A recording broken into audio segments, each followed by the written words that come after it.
Good evening, and welcome to another edition of Fort Wayne Up Close. I'm your host, JJ Foster, and today I have the pleasure of being joined by the one, the only, Gary Hamilton. Gary, it's great having you on this show. How you doing today, sir? Good. Thank you for the invite. Hey, it's a pleasure. You have a vast history in this city. A lot of things been going on around our country. A lot of things been going on within our city. So we felt it was, time to bring somebody on that has some expertise that can kind of talk to our citizens and kind of talk about the relationship between citizens and the police. You actually were our first black police chief.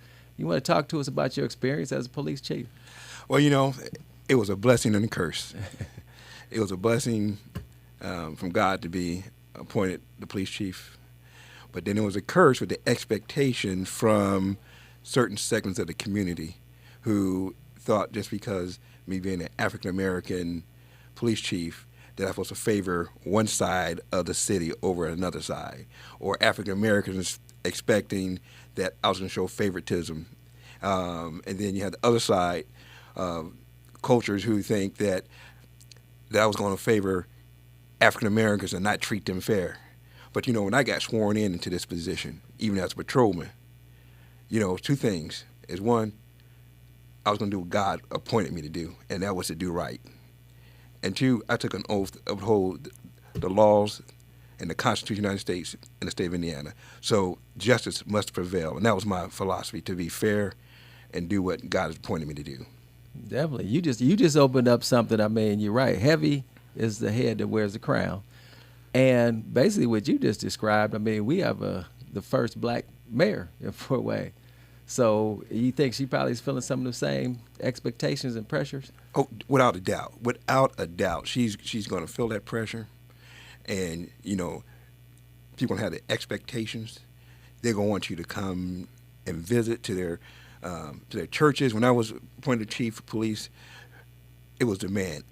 They wanted me to come visit every organization, come to churches, walk the street, which I didn't have a problem with, but it took a lot of time. It took you away from your family life, and it took a heavy toll. And it's stressful. And you're concerned not only about the citizens, but you're concerned about your officers who work under you. You want to make sure everything they were safe, and you didn't want an officer to die under your watch, or you didn't want anything tragic to happen in the city under your watch. And so the mayor, I know she's feeling the stress of the last officer involved shooting, where she tried to rally the city together and say, look, and being transparent. That's the most important thing. As a police chief or head, to be transparent. You have to be transparent. You can't be afraid to step out. You can't just stay in the shallow water. Sometimes you got to go into the deep water, and you can't get out of your comfort zone. You have to get out of your comfort zone. That's the whole thing about policing today. You got to get out of your comfort zone. You can't just stay in a certain area. You can't just keep doing the same old thing. You got to reach out and get out of that comfort zone. Okay. Now I'm glad you bring this up. We're going to jump right into that, because I thought Mayor Tucker did an excellent job of handling that situation, the shooting, Lindsay Parham. In your mind, how do you think, was that handled correctly? What would you have done differently? What did you view in your expert opinion? My opinion is that, one, it's that officer's mindset. And I watched the video, looked at part of it, and watched that officer when he approached the car. I would have been concerned had he had his weapon drawn as soon upon approaching the car, but he didn't. He made that decision, to take a stance. When you're out there by yourself, you make a traffic stop, and you're out there by yourself, and you see a situation where this can turn violent, and you want to make sure, one, that you're prepared. You can't back down, because you're already in that zone, and you see the weapon, you see the person in the car, the passenger seat, you see a weapon, the driver is there, and you got two people in the car, a weapon, officer by himself. The officer calls out for assistance, and his actions I can't say his actions were wrong.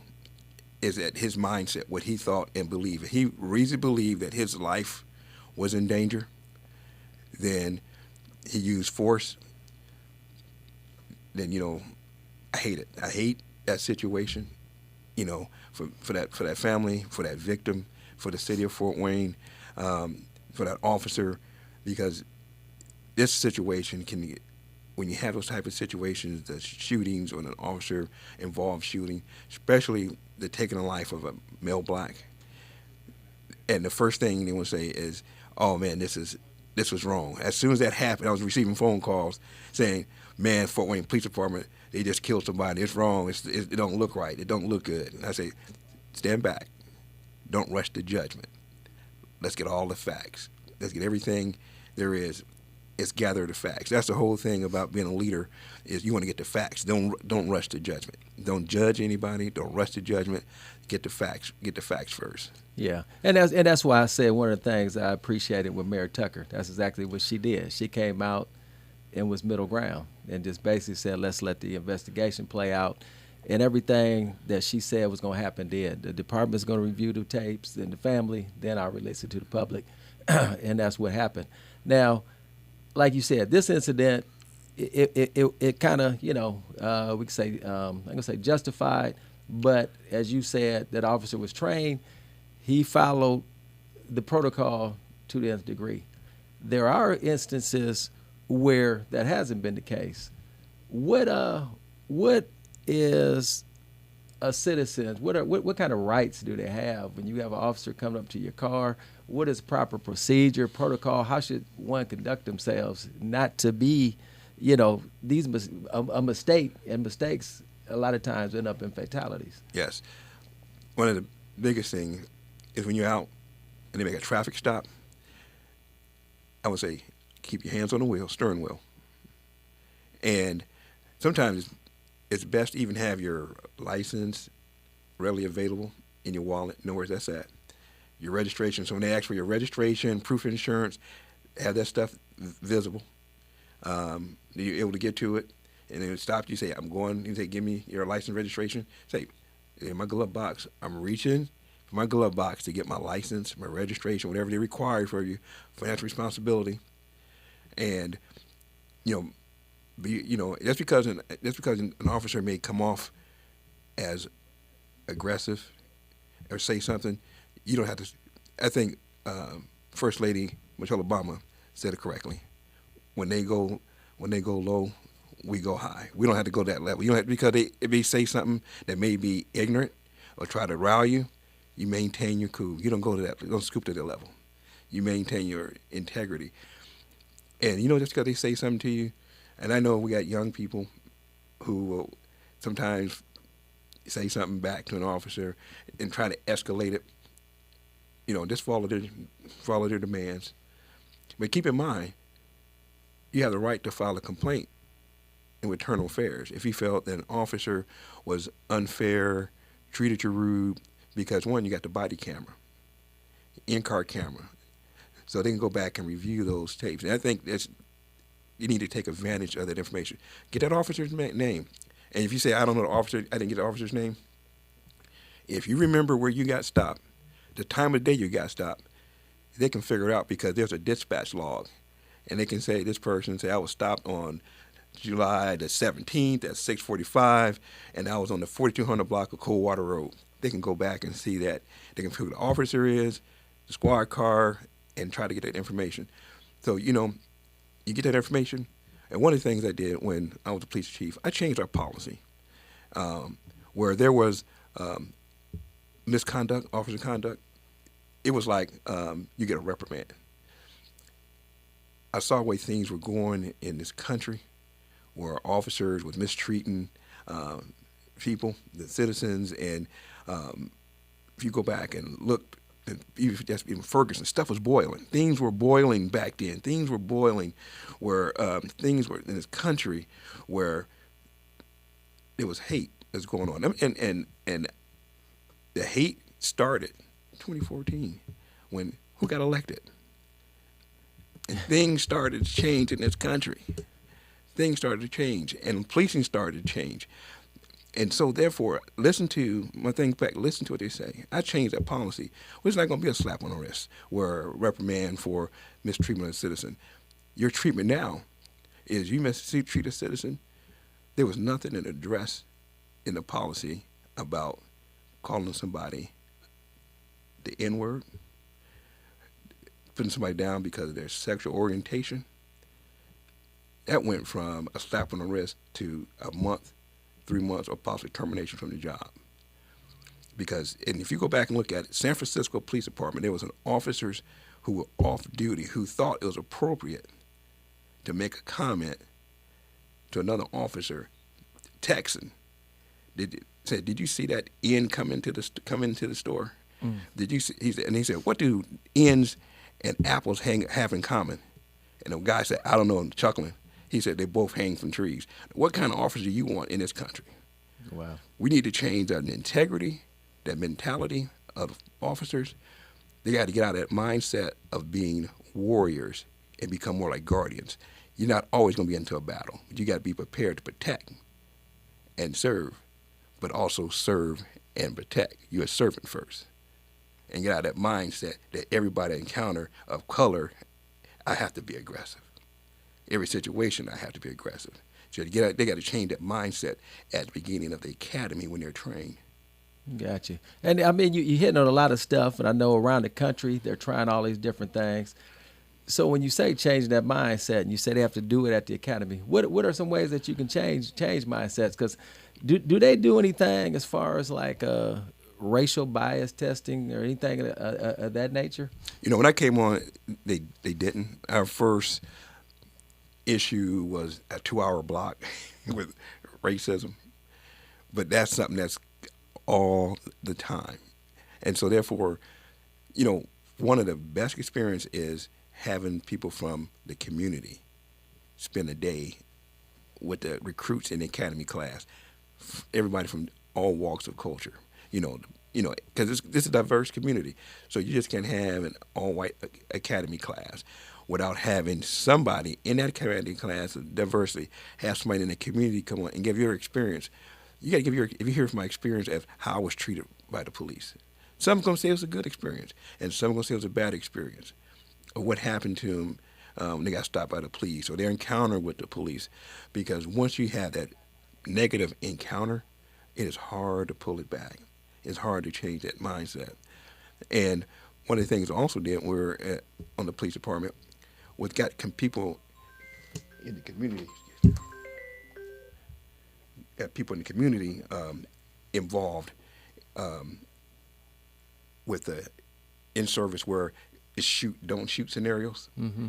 And you should saw the number of pastors that shot and killed people when you're doing a scenario. Yeah. It's like, okay, they got worked up. They saw their situation and they got worked up about the situation.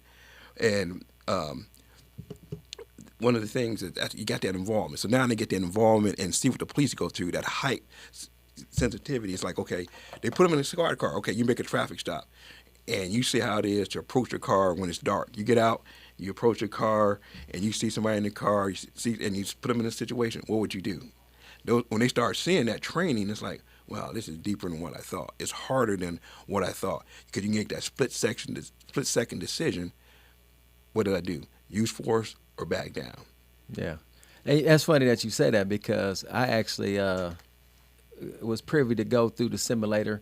And when we were back in, juvenile probation, we went through police officer training. So that very scenario that you're describing, I've been through. And that's the thing. You in a dark room, somebody flash something, and you just see something shiny, your instant reaction is, you draw on your weapon. The other thing that people have to deal with now is the fact that you don't need a license to have a gun. You don't need that permit. So, officers are in tough situations. You don't know who has it, what car you walking up on. You don't know who has a firearm. There's a lot of mental illness going on out there too. Yes. So it is an unenviable position for them to be in.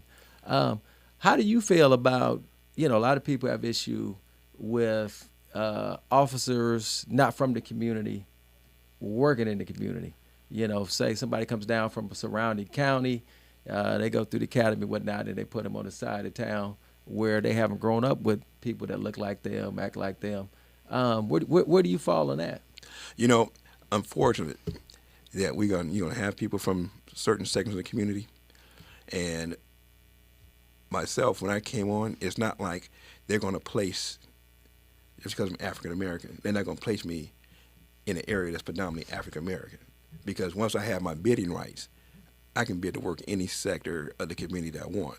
So necessarily, it's not going to say because you're black, you're going to go to the southeast side of town. In an emergency situation, if your house caught on fire, you're going to call and say, I want a black firefighter to come put the fire out.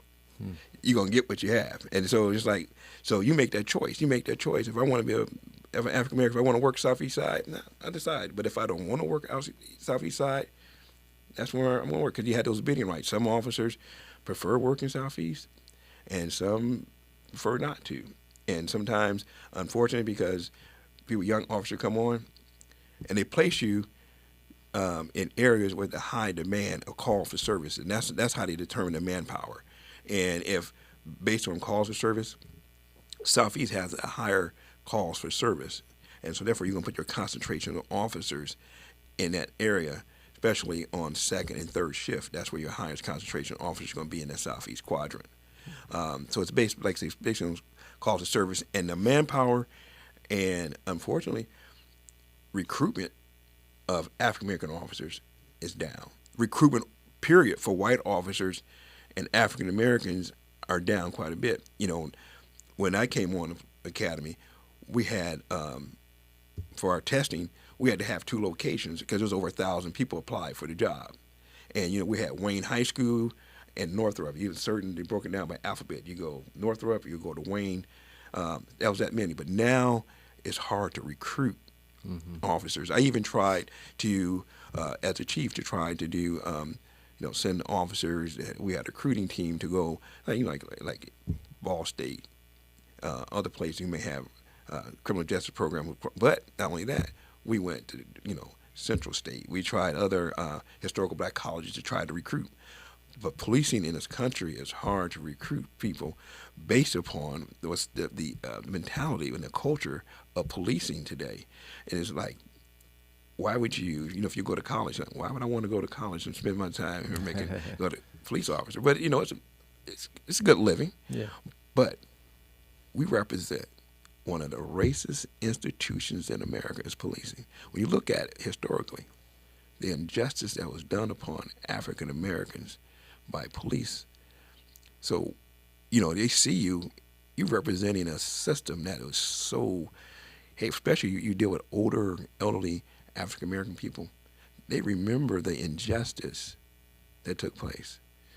And I tend time, only that, JJ, as a police chief, I made it a point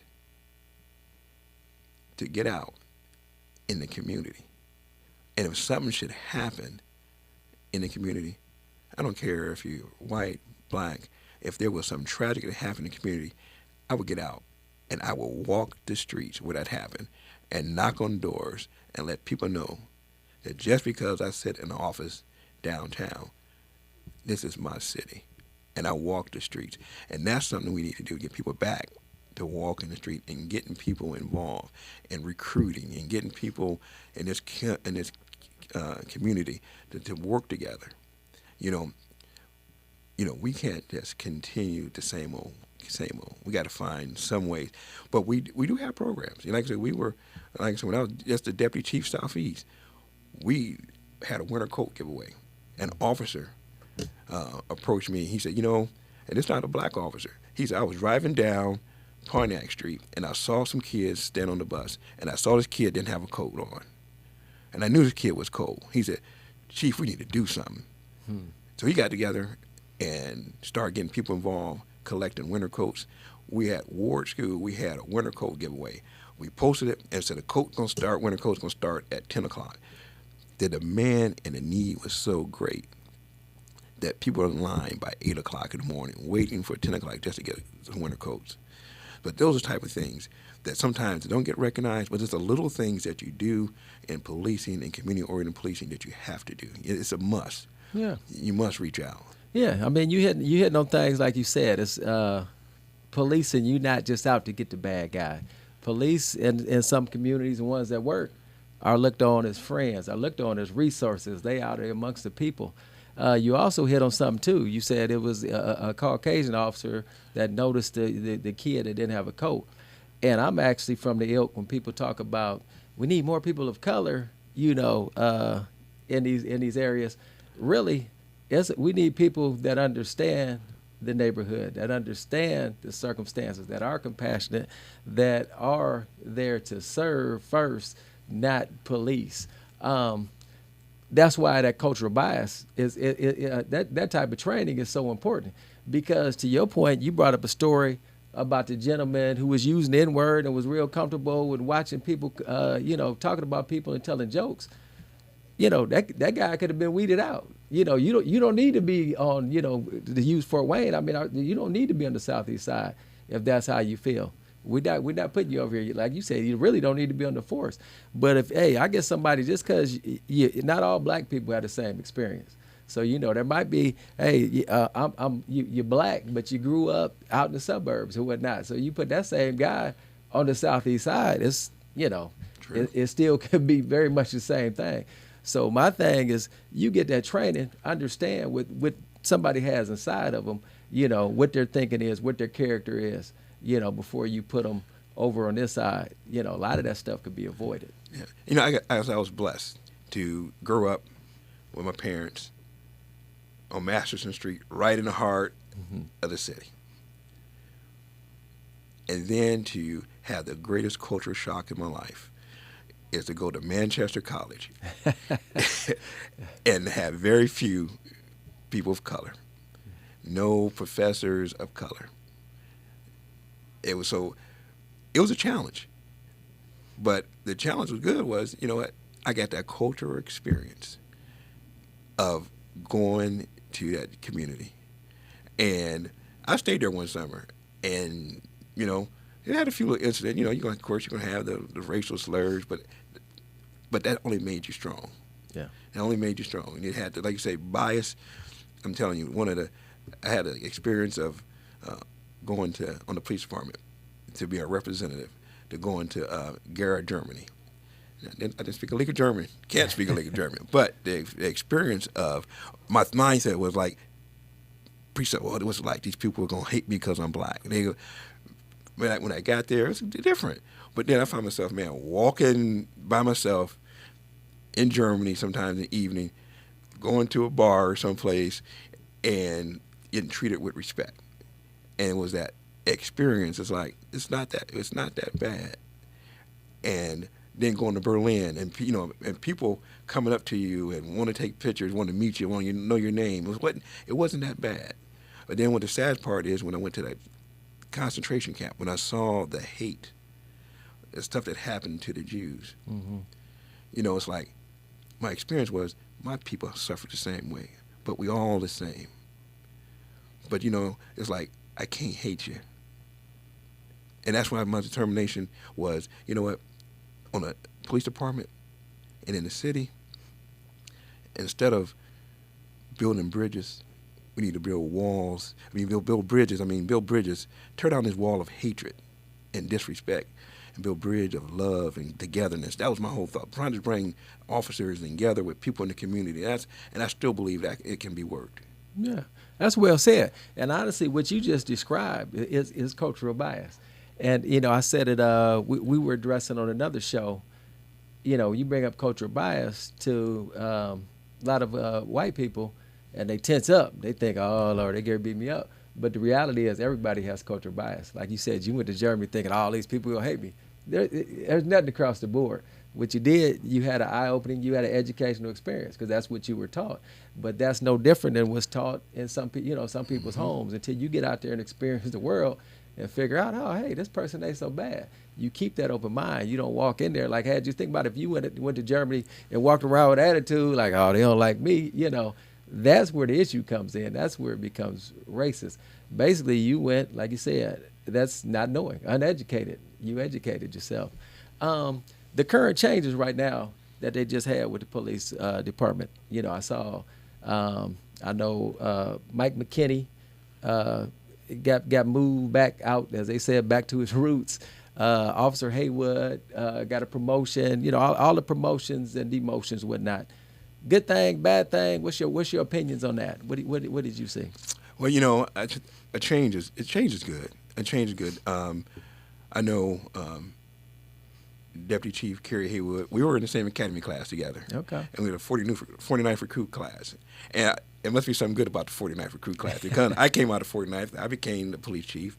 You have Kerry Haywood, now Deputy Chief, 49th recruit class.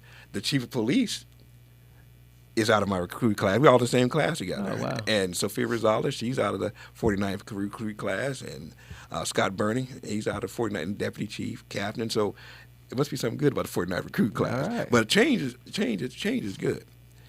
Change is actually is good. And sometimes, you got into a position, and, when you see the need sometimes it don't hurt to step aside and because you found a way to help somebody. And I think it's going to be good for Kerry Haywood to get to that spot southeast. Mitch McKinney is going to be good because he's going to take his experience from being in the community back out to the officers that he'll have more contact with. I think it's good. It's going to be a good change. He may not feel that way now, but it's going to be a good change. Okay, that's well said. I appreciate that. That's funny. First, I'm gonna say Officer Haywood, grew up on this side of town. Has worked on this side of town. Has always given back, whether it's through coaching, resource officer, right? At Southside, he has served his folks on this side of town. So, like you said, that's a good infusion, and that's a great way of looking at Mr. McKinney sliding out there, because I know he didn't go. Hey, he verbalized some things. He was upset, with his interviews, and the one thing I know that he said it's political.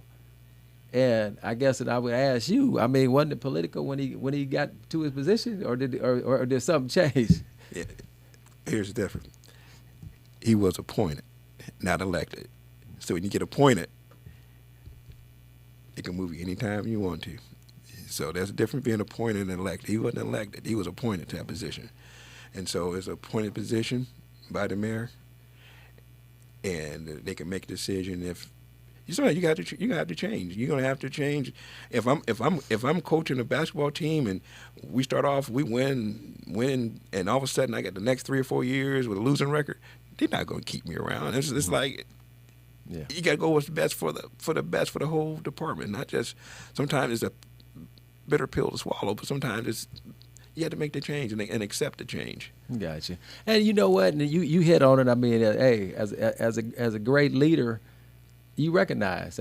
Change is not bad, and we got to do things that's going to be a fit, and we got to try different stuff. Obviously, you can't stand pat. We're dealing with lives. We're dealing with people. Let's try different stuff. And sometimes, as a leader, you're going to do things that's going to benefit the community. And, hey, it may be an unpopular decision. It may cause you to have to do something that you may not want to do, but it's for the community. So, that's well said. You got any parting words? What would you say to, Urban League has an initiative right now, Mothers of the Movement, where they're going to start talking to young people in the community. Ways to conduct themselves during traffic stop. I know they have some officers on board. I don't know if you're aware of that, but where they're going to have some dialogue, have them reaching out, doing some of these things that you were talking about. And again, they call it Mothers of the Movement because, like they said, moms are the ones. These are their kids that are out there in the street. Aisha even mentioned, George Floyd, when he went down, the last person he called for was his mama before he checked out. Yes. So they had their press conference, a lot of females from around the community, powerful statement. But yeah, moving forward, what words would you have for young people out there? I think for young people, is just don't rush to judgment. Don't read. Don't believe everything you hear. Get the facts, and come and talk to somebody. Come and talk to some of the community leaders. Reach out to and I think the movement that the Urban League, if they can embrace, maybe even some officers' past experience, officers who are not on the police department, understanding who will probably tell you what you really need to hear, not what they want the police department to hear. They're probably going to tell you my experience, my true experience, what I went through, the things I've seen, and I know it's devastating to go to a family, and as a police officer, or even I work robbery homicide, when you work the case, when you have to go knock on the door and tell that parent that your child has been murdered, to have that conversation, it's tough on you, and I know it's tough on the parents. And now, I think with this culture now, I think they think that everybody is against them, and I believe in protesting, but peaceful protests, and I think they have those rights, and I think we need to work together. I wish they could find a way, in this country. I can't make you love me, but I'm gonna work the best I can. And anybody want to reach out and to speak to me, you have my information. Maybe we can find a way to continue to work on building our community. And I know I'll probably get knocked down for this, but I really don't see any African American leaders in this community who's out there really doing something. And we need to get some leaders out here. And hats off to the mayor. I think she can help, but she can't do it by herself. So we all need to help. We all need to work together.